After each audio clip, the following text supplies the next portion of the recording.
Corn rice recipe बनवण्यासाठी 1 चमचाभर तेलामध्ये अर्धा चमचा जिरं घातलं आहे, 2 कांदे लांब चिरून घेतलेत, हिरव्या मिरच्या 2 ते 3 बारीक चिरून घेतल्यात, कांदा, हिरवी मिरची, कोथिंबीर घातली बारीक चिरून, व्यवस्थित परतून घेऊ. तर या ठिकाणी मी राहिलेला भात घेतला आहे. तर ताजा भातही वापरू शकतो आपण. राहिलेला भात न फेकून देता या पद्धतीने आपण रियूज करू शकतो. मटार आणि मक्याचे दाणे घेतलेत, तेही फोडणीमध्ये घालून परतवून घेऊ. तर मटार आणि कॉर्न चांगले भाजले जातील यासाठी यामध्ये चवीनुसार मीठ घातलं 1 चमचा आणि परतवून घ्यायचे आहेत. तर हळदी घालायची अर्धा चमचा. 3 ते 4 मिनटं आपल्याला वाफवून घ्यायचे आहेत मंद आचेवर मटार आणि मक्याचे दाणे. तर यामध्ये आपण आवडीनुसार भाज्या घालू शकतो.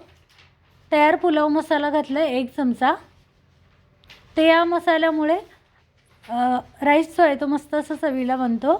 अर्धा चमचा साखरही घातली आणि आता परतवून घेऊ. तर राहिलेला भात होता तो मी या ठिकाणी मोकळा करून घेतला होता, तोही घातला आणि व्यवस्थित मिक्स करून घ्यायचं आहे. तर मटार आणि कॉर्नसोबत आपण वेगवेगळ्या भाज्याही वापरून आपण हा राईस बनवू शकतो. वेगवेगळे सॉसेस वापरूनही बनवू शकतो. पण या ठिकाणी आज मी अगदी सिंपल असा कॉर्न मटार राईस बनवला आहे.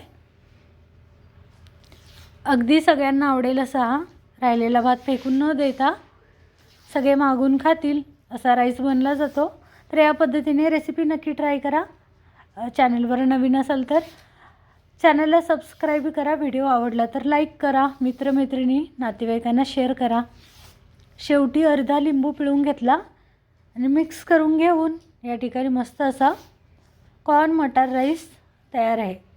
तर अगदीच साधी सोपी 5 मिनटामध्ये तयार होणारी अशी रेसिपी आहे.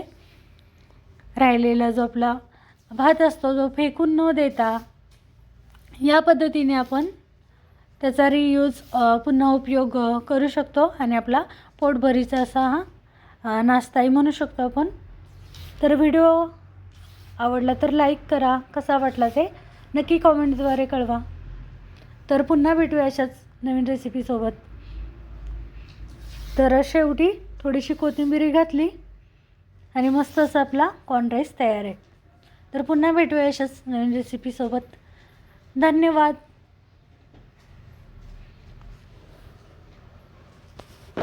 साध्या सोपी रेसिपी पाहण्यासाठी सुजाता किचन मेनू या आपल्या चॅनलला नक्की सबस्क्राईब करा.